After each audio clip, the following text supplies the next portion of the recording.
right, welcome everybody. Hello everyone. Thanks you so much for joining us today for this webinar on failing productively in systems change, key mindsets and practices.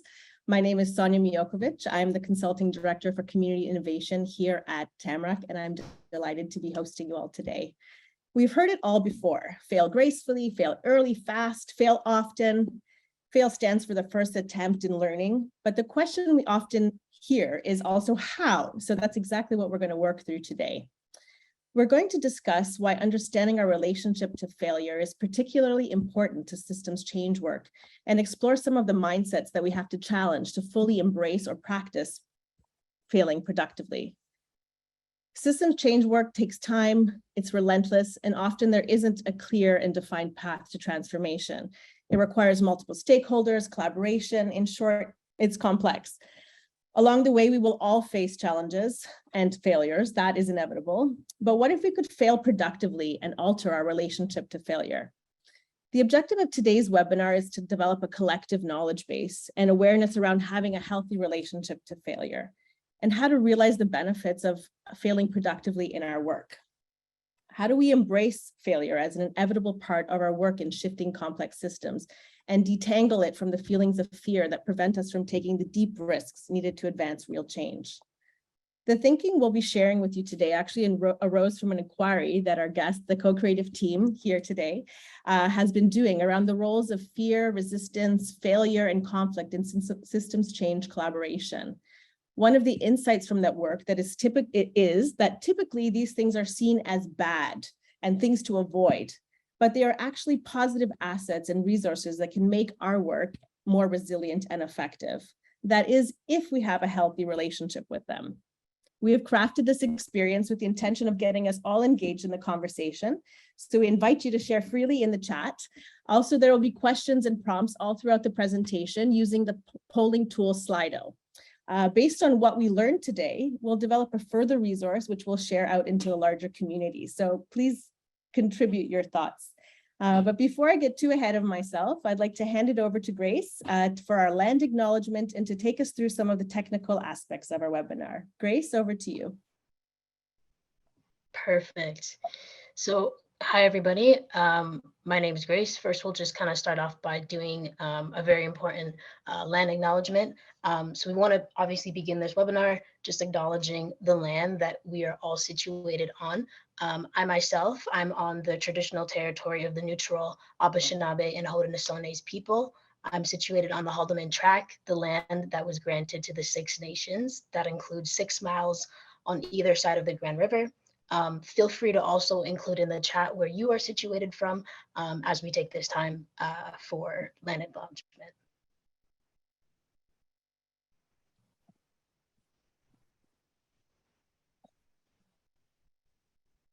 Awesome. Thank you guys for posting that in the chat.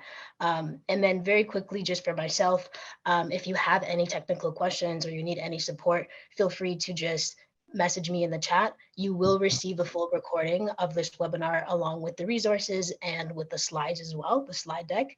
And yeah, if you have any questions, reach out to me. If for the Q&A portion or the question portion, feel free to just write any questions or thoughts in the Q&A section. But that's everything. Thank you, Sonia. Thanks, Grace.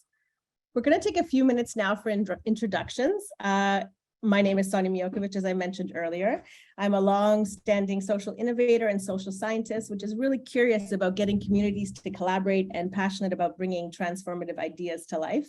Along that path, there have been many failures, a few successes, but we'll get deeper into that in the conversation. I'd also like to introduce our incredible lineup. Actually, I'll invite them to introduce themselves, which is our speakers from CoCreative. So if you could each take a few minutes to introduce yourself and maybe share a little bit about why the topic of failing really excites you. Over to you, Russ. Thanks, Sonia. I'm Russ Gaskin with CoCreative, one of the member managers of what we call CoCreative. And I think the best way we describe our work and the way I describe my work is we help people who don't know each other and often sometimes don't even like each other solve systemic challenges together. And we kind of added to that, it's not just about solving problems, but creating better futures together. So we're interested in not just making systems better, but making thriving environments where we can each thrive and realize our potential. And so I guess the thing about failure for me is kind of exciting. Like if there was no risk of failing in the work, you know, it would all be very predictable, and we would just have, or the work would be very transactional, something we might explore a bit later in the webinar. But I think that failure gives it an edge and gives us a kind of unique energy in the work that we do. Heather, how about you?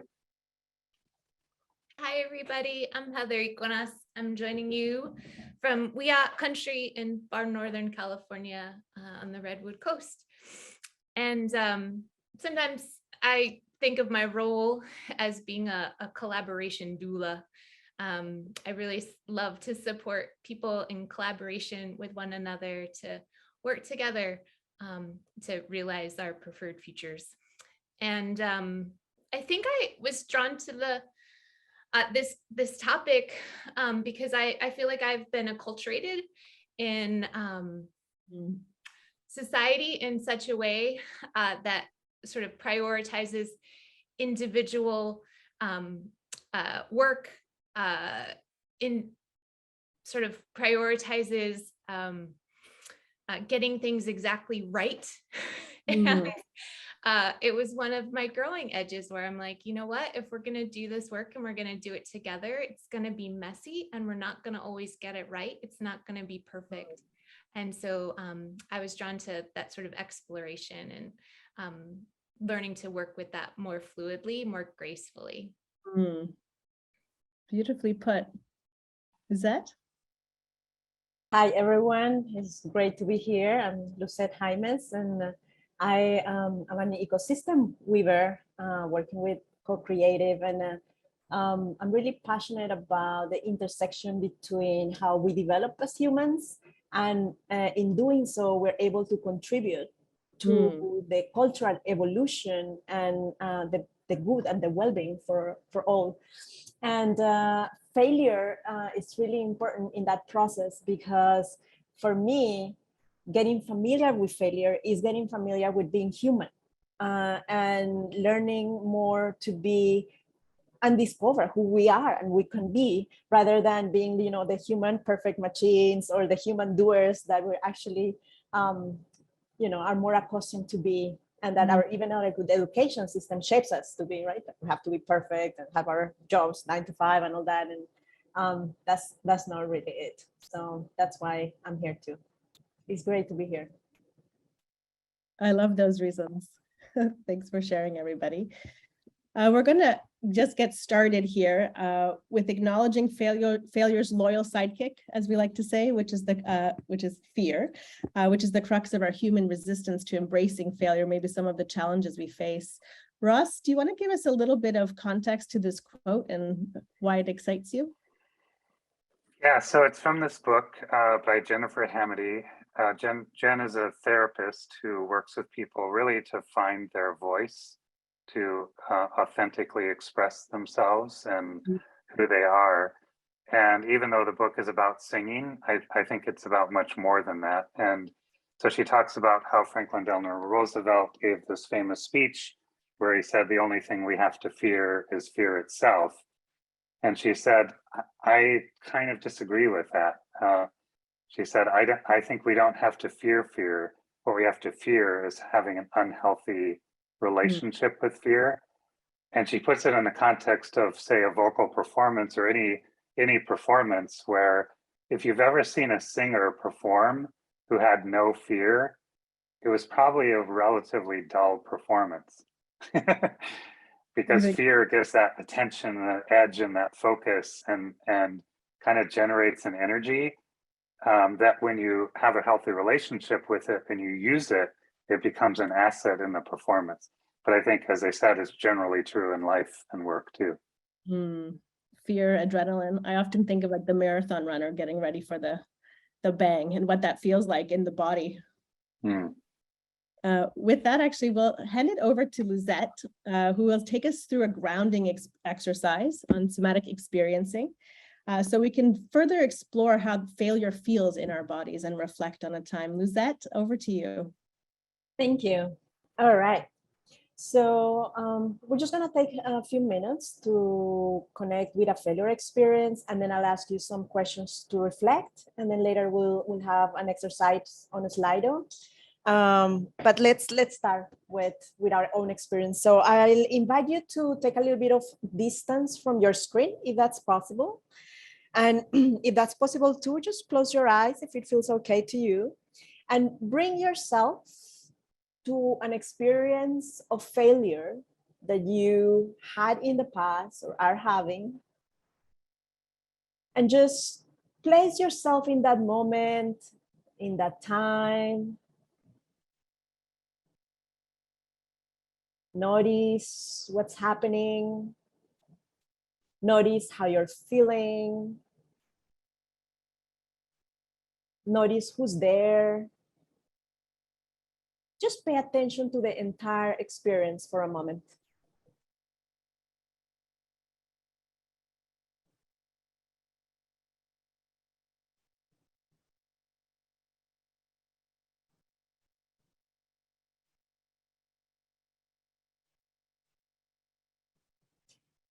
And pay attention to what is the context in which this experience is happening.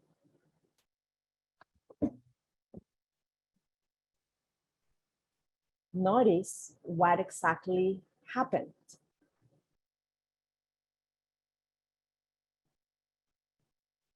And notice what sensations are you really experiencing in your body.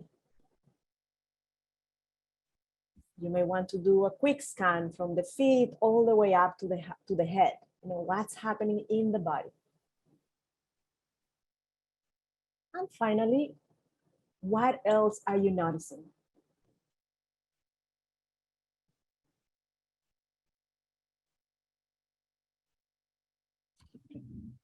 And I invite you to just take a full breath. And if you have your eyes closed, you can open them now. And just take a look at the questions that we will be sharing in the screen just now, just to help you remember the experience you just connected to.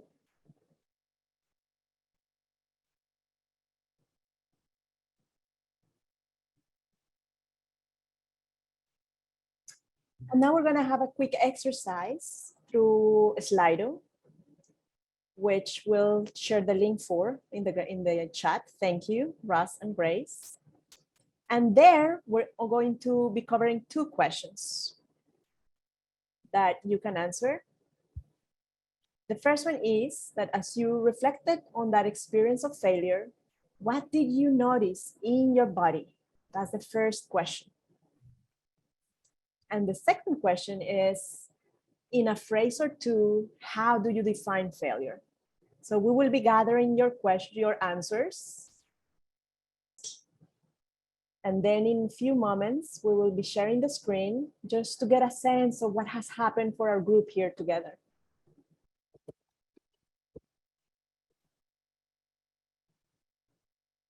Thank you, Lizette.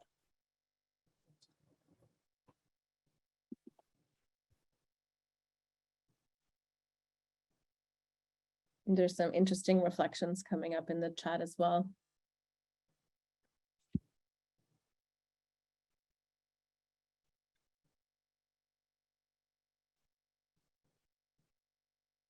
I feel buzzing and heat in my body, disassociation from my body, tightness in the chest and the face, heart rate.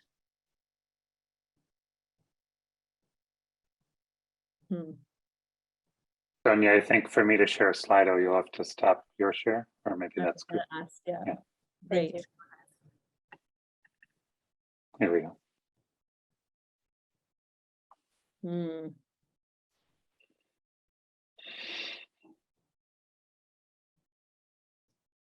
So we can observe different emotions like tension, anxiety, peace, flush, anxious, tired, lack of control, deep pang in the gut.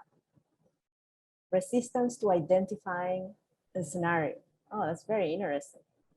Yes, it is. You know, the sensations that you feel are responses to your perceptions of failure. This is very important to notice here. The nervous systems are exhilarated in a bad way. Wow, that's interesting. What about to the second question? I wonder how people have defined failure.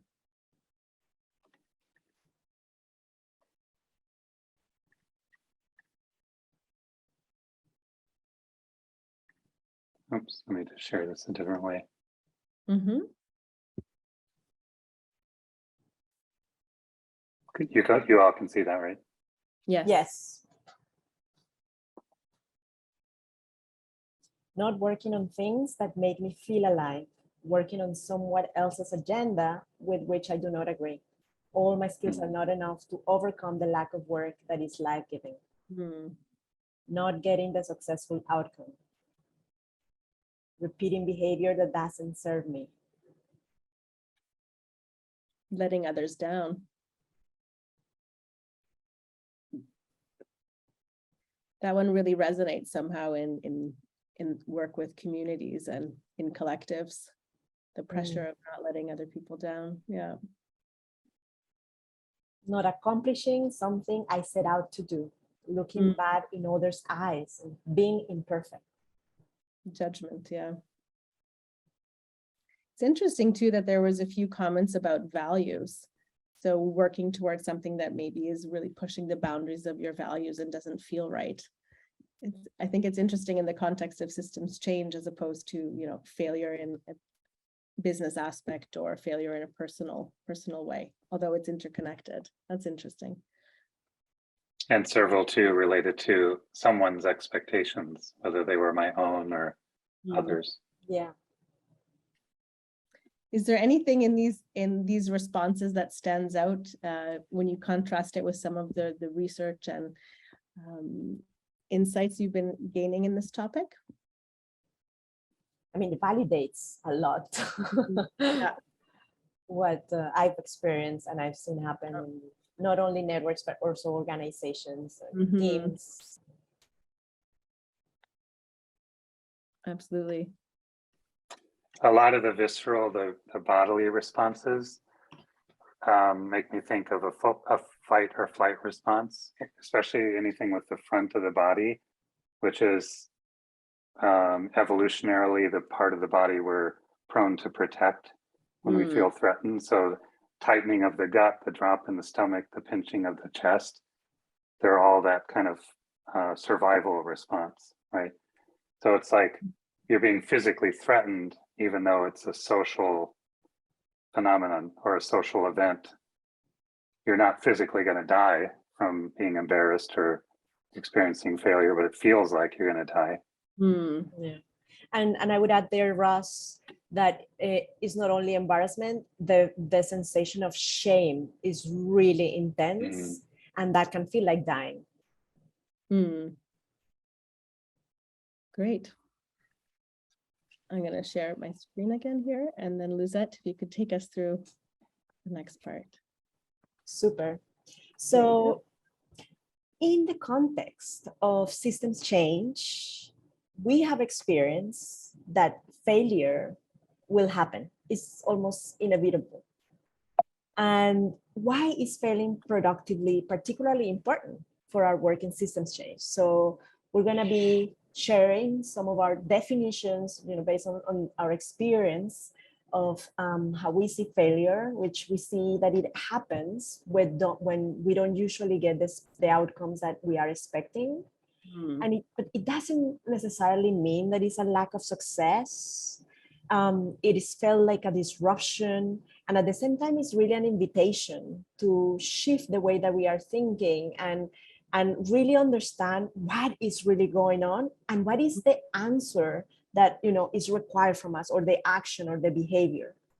And system change work happens in complex systems and systems that are interconnected. And when they are interacting and all these parts are interacting with each other, They have adaptive and emergent properties that make it nearly impossible to predict the future or the effects of our actions. And so systems change is dynamic. It evolves as we intervene. It changes and produces new situations that we may or may not be expecting. So a sense of failure is almost always present. And another helpful way to better visualize this complexity is to think of a cloud or a cloud system. It's unpredictable, it's hard to control, and it's always evolving. So, which is a great picture of the context in which we need to do system change. Yeah. So now over to you, Sonia, so you can drive this dialogue further. Absolutely. So this is an interesting list. It's a good segue into looking at unproductive or comparing unproductive failure to productive failure and how we can approach these in two different ways. So I'd like us to explore a little bit, what are the mindsets that we have to challenge to embrace failing productively? Because there seems like there has to be a shift. And what's interesting, I think, in the failure context in systems change is that it's a little bit more sensitive. It's requiring more of us. So I would love if we could share an example, if everybody could share an example, how one of these things listed here has shown up in the collaborations that you've supported. And how does this resonate with your experience? Heather, would you like to lead us off? Sure thing. Yeah, so I think I'm gonna pick up on one of the effects that you're seeing on the right-hand column, which was around collaborations getting locked into habitual forms of action. And I think it relates to one of the sources around that can be that there's not necessarily enough difference inside of a collaboration. And so one of the collaborations that we've supported, it ended up involving a lot of educators and human service professionals.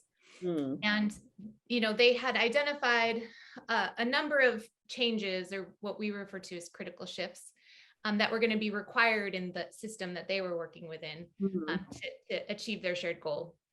And we go through a process of divergence and convergence in terms of diverging around lots of potential strategies that they could, you know, generate to potentially implement in order to achieve their shared goal. And so in that generation process, people identified, you know, lots of different potential strategies, things around, you know, there were ideas around policy changes that would require some legislative action. There was really specific changes to practices and protocols within organizations within their system. There were ideas around how to shift power dynamics, to really center like family and youth voice. And ultimately, when it came to then sort of narrowing in and agreeing on a set of strategies to implement together, the group, what fell back, I say, they sort of fell back to more education and awareness building strategies. Yeah. It was like their comfort zone. They're really good at it. And so, you know, it's what many people in the group had lots of experience with. And the other things, like if you think about waters of systems change or like Danelle Meta stuff, work around, you know, different places to intervene in the system, like many of those other things fell to the wayside. They didn't get prioritized out of the gate. And so, so at least for a stretch of time, that collaboration sort of fell into that habitual way of working, really focused on education and awareness building, until that preference sort of came into their awareness. And it was like, wait a minute, we kind of missed the boat on many other strategies that were going to be important to achieve the goal together. That's interesting. I wonder how that could be shifted, how we can encourage collaborations to take on that risk and how that's connected to failure. Russ, which one would you like to tackle? Relates to what Heather just shared, because on the source list, the one that really stood out to me was building a collaboration without enough difference or accountability. And of course, there's a relationship between difference and accountability in a collaboration. But one of the things we believe about this work, whether you call it collective impact, systems change, collaborative innovation, whatever, it really relies on the power of diversity and difference. And part of the reason for that, just going to the theory of this guy, Paul Sealiers, in 1998 wrote a paper where he talked about the darkness principle. And the darkness principle is no individual, he says element, but no single person or organization can understand any complex system. You're always going to have your own filters and bias. It's like the Sufi story about the blind man and the elephant.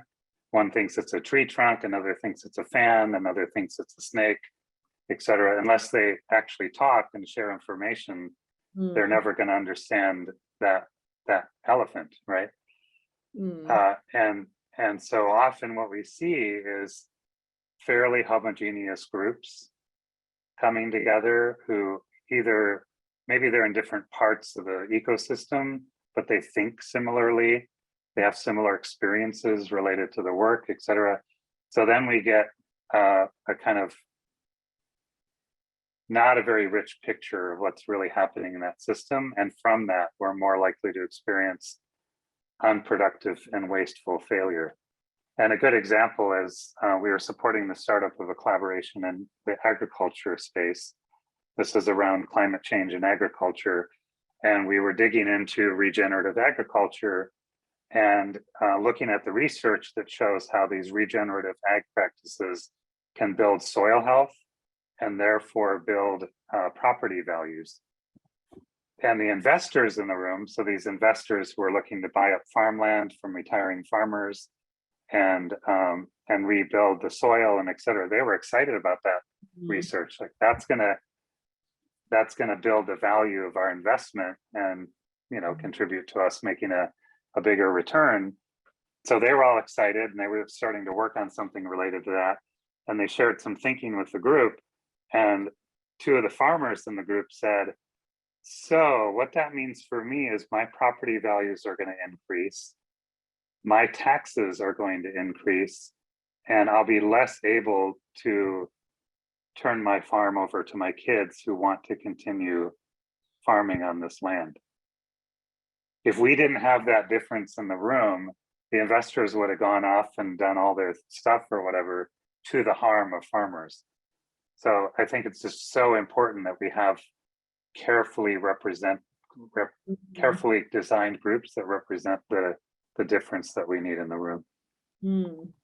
We have a question that's come up in the chat, Russ, just to follow up on that example, is can you share what enough difference what looks or feels like? So one, I think, is if you're doing anything with economic development or related to business or industry or whatever, we'll often have the business people, the economic development people, et cetera.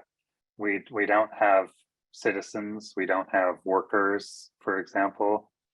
And I think that's where we start to get accountability related to the difference is, hey, we're accountable to this community. This isn't just about abstract general economic development. This is about developing inclusive opportunity and well-being for everyone in this community. And so ensuring that there are stakeholders who are directly living in that community, who are experiencing maybe the harm or marginalization or whatever, that builds accountability. So there's that dimension of people with power and people who are affected by power in the system. There's obviously every system is different, but when we look at who are the actors who are contributing to the way the system is, who are the actors who are needed to change that system, it's usually far more diverse than our first cut at who needs to be in the room. That's great, Russ. Thank you. I love the example. We have a lot of comments popping up in the chat again, kind of people interested in learning more about being able to evaluate and be able to navigate what that looks like on the ground. I wonder if there's any other example that inspires from your experience. We could share some resources after, Sonia, about characteristics or attributes we look for in stakeholders. And then at the group level of, we work with networks. So at the network level, what are the attributes of the network as a whole? And I think those are helpful too, because it's not just about difference. We want people who are in the room, committed to that goal, committed to that work. And I'd rather have somebody who's a middle manager in an organization who's really committed to the work than to have the executive director who's kind of marginally interested. So those are some of the things we look at in terms of attributes. Absolutely. Someone has raised their hand as well. I'm not sure we can accommodate that, but if you want to put your question in the chat, we'll make sure to answer it. One thing that comes up a lot too, there's another question about to comment on strategies in navigating successful failures, particularly when it comes to burnout. So, communities are being stretched. People are being, especially in this work, asked to do difficult things and lead difficult processes. And it's, full-time, it's something that you can't really step away from in some ways. So I'm curious if there's any advice or insight that we can share on that. So strategies in navigating successful failures in a landscaping context where people are so burnt out. Is there anything that you're seeing that is unique or that you would shine a light on? I'm looking to my team here too. Yeah, absolutely. Lizette, the floor is on. Totally. I mean, I can answer this question first and then give another example. And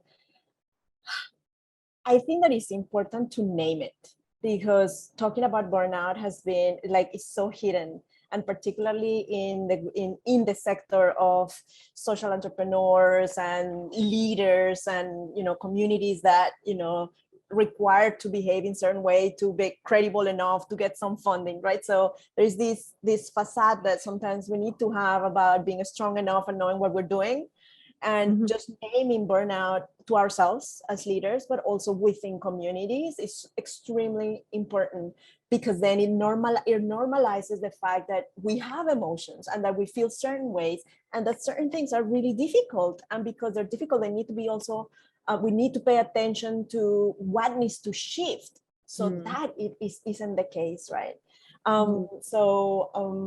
Organizations or ecosystems, networks that are able to pay attention to the well-being of their members and their communities and hold space for these conversations benefit tremendously from not suffering that burnout and being able to address it together.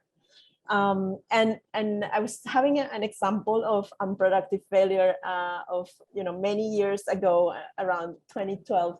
I was in Cairo working with Ashoka and a series of partners. And at that time, we kind of were looking to build a movement or collaboration around shifting the way that children grow up, and particularly cultivating empathy since a very young age for children, so they can master empathy was the vision. And we were just at the very beginning of what now is really working, but at that time, we started, and the challenge was manifold, but a big part of what was happening then is kind of the silo fragmented understanding of impact. There was a lack of a systems view from the larger ecosystem, and particularly by funders. And so we all together wanted to work. We had different organizations that were gathering around, how do we create this? And we only got funding to deliver activities in a particular, within the year. And it happened to all the different partners that were aligned with the vision. But we didn't get the funding for the collaboration itself, for what it would take, the backbone team and all that. And at the end of the day, funders wanted us to focus on a part that was visible, tangible, and could be shown within the year as more like an output than with impact. And so, of course, when we look back and we can see how, while the experiences and activities that we were able to create in schools for certain children were impactful for those who benefited, it engaged some parents, they engaged some teachers, we engaged some children, right? We totally missed the boat in being able to really engage the entire ecosystem needed to create the impact we wanted at that time. And of course, the strategy has shifted, it's been developed differently. But a big insight for us is that when we don't have a systems view and are able to really analyze what is needed to create the impact we want to see, then it's very likely that we're going to fail. And like now, for example, the strategy has completely changed because it has, teacher associations, publishing houses, the government, right? And now there is more funding to be able to do this type of collaboration, which is so important for us to really create the systems change we want to see. And so having a systems view is critical to be able to do healthy and impactful systems change. That's great. Did anybody want to share anything else on that? In the first topic of unproductive failure. No. We have put the Slido link back in the chat if you want to just share with us what stands out to you from this conversation. There's a lot of really rich comments in the chat as well. So we'll make sure to capture those as part of the process. I guess so. If we move from unproductive, how can we move into embracing productive failure, and talk a little bit about the mindsets and practices that we can cultivate? So I think there's that you made some good points of how the kind of mindset from a funding perspective or even from partnership has really changed, and we're breaking away from some of the traditional funding channels or silos that we have had in the past. We still have some way to go, but definitely there's some promising movement. So I would love to talk about embracing failure in systems change and productive failure in systems change. I wonder if someone wants to lead the way with talking about one of these aspects here. We're getting a lot of positive feedback from the examples. Happy to share one. Sure, go ahead. Yeah, so on the mindsets and practices side of the house, you'll see one of the things in there is around soliciting feedback from skeptics and those closest to the harm of any given system. And I've definitely had experience around doing that and supporting collaborations to do that, and how it's really led to a result of what you'll see on the right side around fostering more honest and open critique that leads to better solutions in the end. One of the sort of network examples that came to mind was a network focused on education reform in the United States. And they had developed a pretty robust sort of solution set, a bunch of strategies that they believed would help them achieve their goal. But before they moved to implementation, they sought out a number of their colleagues, like fellow teachers in the school system that they were working within, other administrators, and parents, and some students as well, to test their solution set with them. And they, in particular on the teacher front, sought out teachers that they knew were going to be skeptical or potentially resistant about the changes that were potentially coming around the pedagogy. And some of those folks had actually had really harmful and painful experiences of trying to implement similar changes in the past. So they had been burned, they'd had bad experiences, and were sort of carrying that. And so the folks that were part of the collaboration, like intentionally gathered feedback from these folks and asked for their honest critique. And it meant that some of the solutions that they had envisioned, they ultimately abandoned because they realized that they were not feasible or desirable, or likely to achieve the desired impact. But for others, it simply meant that they didn't always abandon all of them. It meant that they did get a lot of insight into what conditions would need to be present or would need to be addressed for those solutions to actually work or to actually be sort of adopted and embraced in the school system that they're working in. And then interestingly too, like in talking to different parents and students who were directly harmed by the current educational practices that were present in the system, they also heard feedback that surprised them. Like some of it was really critical, and it realized that it gave them a lot of signals about like how K-12 reform was going to also need to account for sort of like students' future prospects and heading into college. So they realized like they needed to actually look at a wider system than they had originally been designing around, and heard some like understandable worries coming from parents and students about how changes could affect, you know, the prospects of their kiddos heading into college or leaving the K-12 system. So it sort of, it illuminated how even when sort of like a current system is perpetuating harm, like people within it can sometimes view it as sort of like objectively given. And it gave folks a lot of insight into what sort of parents and students would need to understand about the why, like why any change was even necessary in the first place. It's interesting. It's also a talent to be having, though, being open to those courageous conversations. I really like that approach of asking your skeptic. Russ? Yeah, Sonia, I guess I would highlight the one that seems the most obvious and probably the one that's the most talked about, but I think is not often really practiced, and that's doing low-cost, low-fi prototyping first to fail early. And because again, we kind of think conceptually, yeah, that's a good idea, but it's interesting how rarely we really see that happening in a room. And, you know, back to Heather's point about versioning, we consider everything a version. The goal of a network, we call it a working goal, or we'll even do like version 1, version 2, or whatever. The analysis is a working analysis subject to evolve and change based on our ongoing learning in the group. And but the prototyping does other things. It's not really initially about figuring out the solution or the intervention or the action or policy or whatever. It's actually about finding the right questions. And you know, are we even asking the right questions? Are we looking at the right parts of the picture?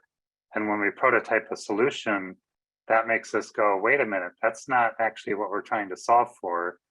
I don't think we have the right question or the right intervention point or whatever it is. So it's really more about learning initially and questioning our assumptions than it is about actually like designing a solution. But when we get to solution design, I have my favorite example is we were supporting a collaboration called Clean Electronics Production Network. They're working on eliminating worker exposures to hazardous chemicals in the global electronics supply chain. And this kind of goes to the question earlier about scope and determining scope of the work. The global electronic supply chain has 18, 19 million people working in it. And they're using thousands of chemicals and chemical compounds, cleaners, solvents, adhesives, et cetera. And so it's incredibly complex, but they were just focusing initially on cleaners and solvents that were being used in specific processes in China and Mexico as a way to kind of learn their way into the big global work, right? And they came up, some group came up with one of the challenges they're working on, or the intervention points, is we need better diagnostics in factories to know where risks and exposures are. And this group had come up with this great idea And that was to use what they called testing in a box. So they would get these test kits that lay people could use and they could administer in a factory from OSHA, which is the US Occupational Safety and Health Administration. They would send them out, people would use them in their factory, they would send it back, and you know, a technician would do the analysis and they would be able to identify chemical exposures that might be happening. So they're all excited about this. It's going to be free, it's going to be low cost, it's going to be really accessible and usable. And the first time they pitched it to the rest of the network, an Apple employee from China raises his hand and he said, "I'm sorry, I just have a question. How are you going to get US surveillance equipment past Chinese customs authorities?" Yeah. Whoop. Boom, right? The fatal flaw was right up front. On the other hand, if he hadn't been in the room and nobody had questioned that, they would have gotten pretty far down the road, spending a lot of time and money to put this thing together. And just in 2 seconds, it was checked. Absolutely. That's a great example. It really rings true a lot of the practices in community innovation as well, of testing, you know, connecting, collaborating. It's interesting. And prototyping. I'm curious, just from your experience, Russ, or anybody on the team, what do you think is the biggest barrier to prototyping? Especially these like micro prototyping or just going really quick to it. What have you observed? One is we have this, go ahead, Heather. I was just say, I think it's still feels clunky and it's not like a typical activity. And so there's almost like the fear of failing on prototyping can just sort of like get in the way. Yeah, I think I would agree with you, actually. It's this term, how do you bring it down to the kind of community level or embraced or a normalized practice in the process? Just looking at the time here, we're just under 1:45, so I'm going to move us along to open it up to any additional questions. We have a very active chat, so I would love to see what comes out of that. So also was a Slido link if anybody wants to share what really stands out to them. Again, all of the responses and insights we've received through the Slido poll, we will share back as a resource with the community. And then we have this issue or these questions. Heather, would you like to lead us through this? Absolutely. And apologies, my chat got long. So I know someone had dropped in the chat a related comment to this. So these are essentially questions we just wanted to offer this community and also see what other questions you all have or hold in your mind when you're thinking about failure. Because we're often thinking about how power, privilege, how they interplay with failure, and how the cost of failure is really different based on your race, based on gender, sexual orientation, your various social identities, your proximity to power and privilege, and how the impacts of failure are not equally distributed, right? And so these are just some of the questions that we consider related to power and privilege. You know, like how does the cost differ across different stakeholders? Who does suffer the most over time? You know, who holds the greatest cost of failure? And so we wanted to see what else should be added to this list of questions from this community's experience. Really more opening it up. Absolutely. Feel free to add that in the chat or in the Slido link that we've shared here. There's also it's interesting to take these questions into consideration too, when we think about a community's investment or commitment to something connected with the idea of burnout within communities, and also trust. So trust being such an essential piece of collaboration and moving transformative change forward. So sometimes I think we had spoken before about how if you tarnish trust in a community, how difficult it can be to move something forward, and how people might be closed off to innovative approach or systems change because of that. Did you want to expand a little bit on that example, Heather?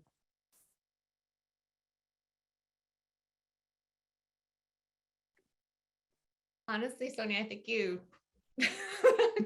captured it. I don't have much more to All add. right, no problem. Okay.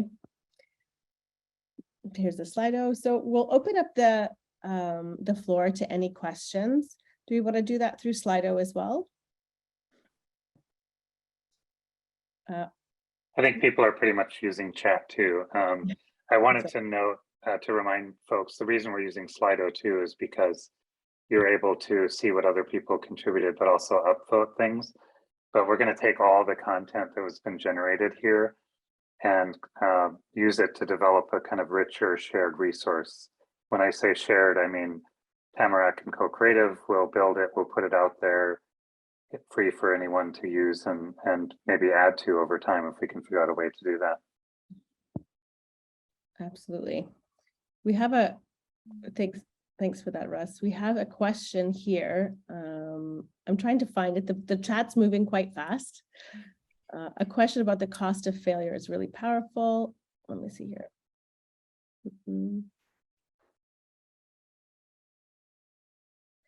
Collaborative systems change work failure has to do with scapegoating people who are outsiders to a group's power ethos. What do you all think? From John. Yeah, hey John. I think there are many sources of failure. I would warrant the most common one is probably just stopping doing the work. Because we encounter resistance, conflict, fear, early failure, whatever, and we just stop. Like, we don't think of that as failure. We think of that as, oh, we decided to stop because it wasn't working. But that's, in my mind, the most common form of failure we see. And then the lack of diversity and lack of recognition of the power that marginalizes voices.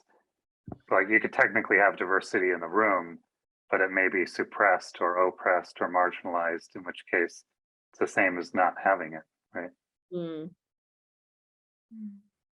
We have a question here as well about what is meant by don't overlearn from failure. It's an interesting point to bring up.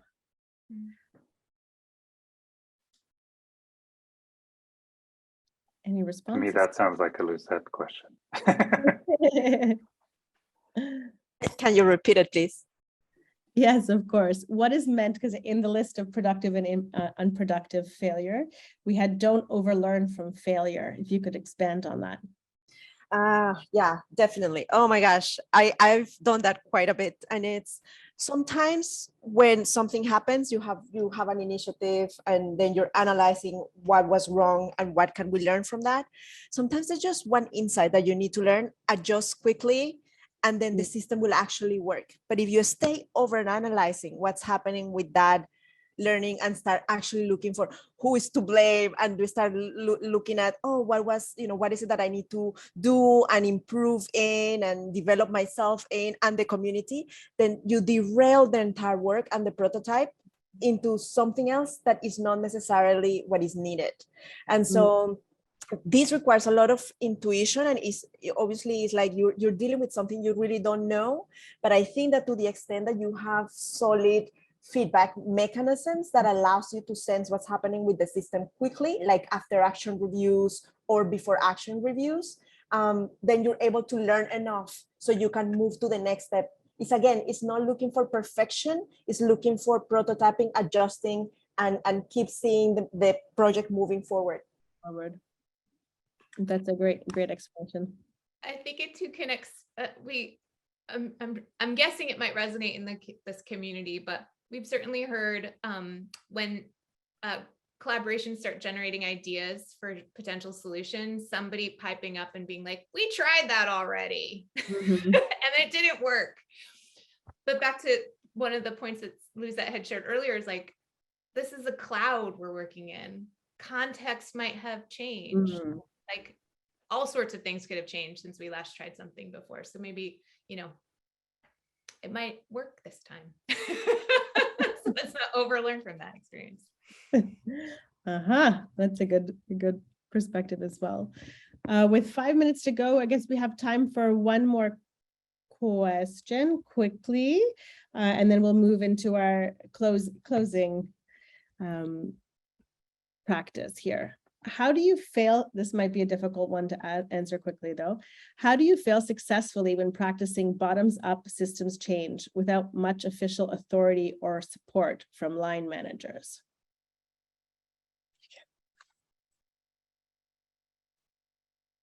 Who's brave enough to take this on?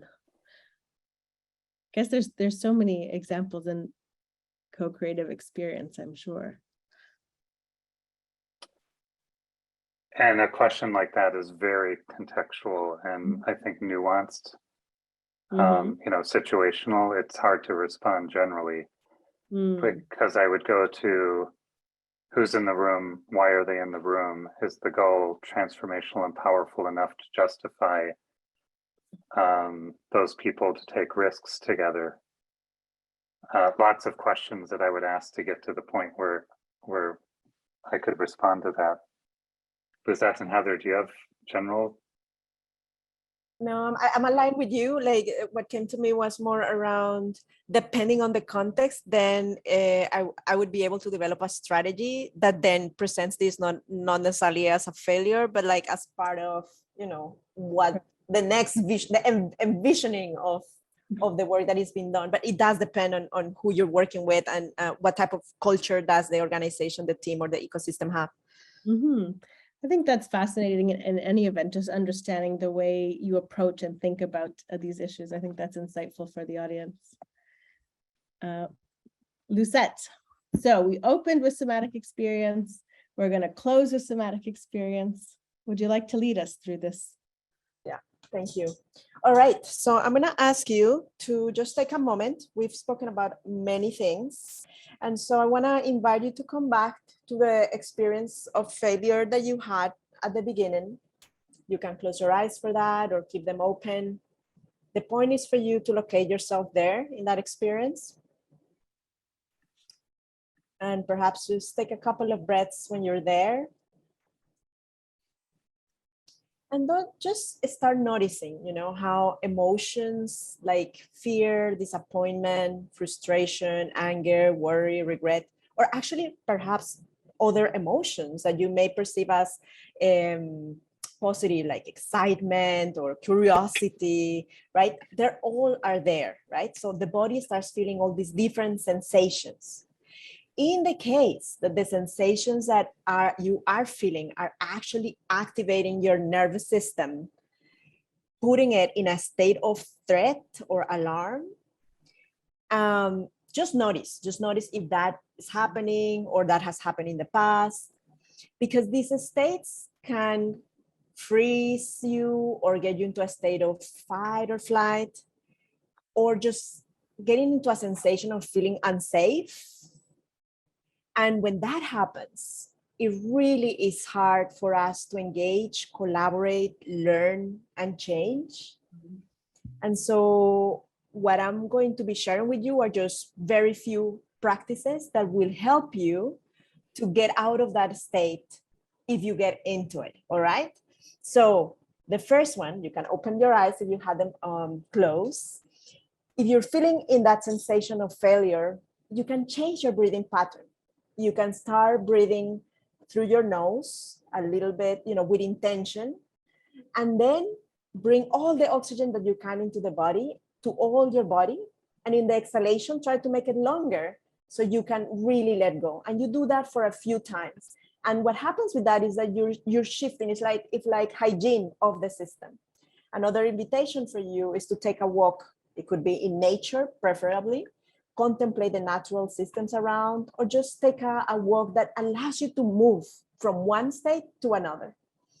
And the last one I want to offer is to really put a hand on the center of the chest and on your abdomen and feel the warm feelings that you start feeling between the hands and the body, because it gives you a sense of safety. So if you're in a meeting, you are in an collaboration network meeting and you're like feeling that you're getting out of your own body because of the emotions, these are things that really help you quick to be able to go back to your center and be able to relate to other people in a more engaging, socially engaging and open-minded way of being.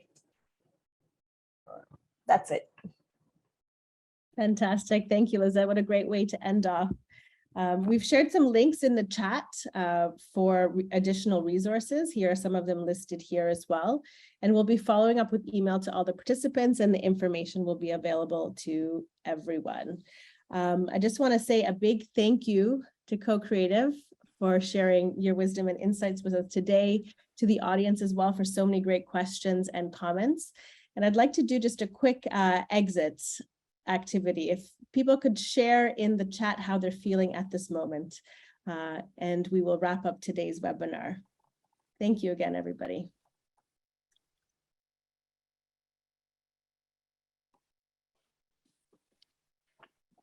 Everybody wants more. We'll have to do a part 2. Hopefully that means we didn't fail unproductively. Yeah, it is a rich topic. It's very accurate. Thank you, everybody. Thank you, Sonia. Thanks for hosting. And Absolutely. Tamarack Institute. Thank you, Sonia. Our, Thank you. our Tamarack. pleasure. Thank you all.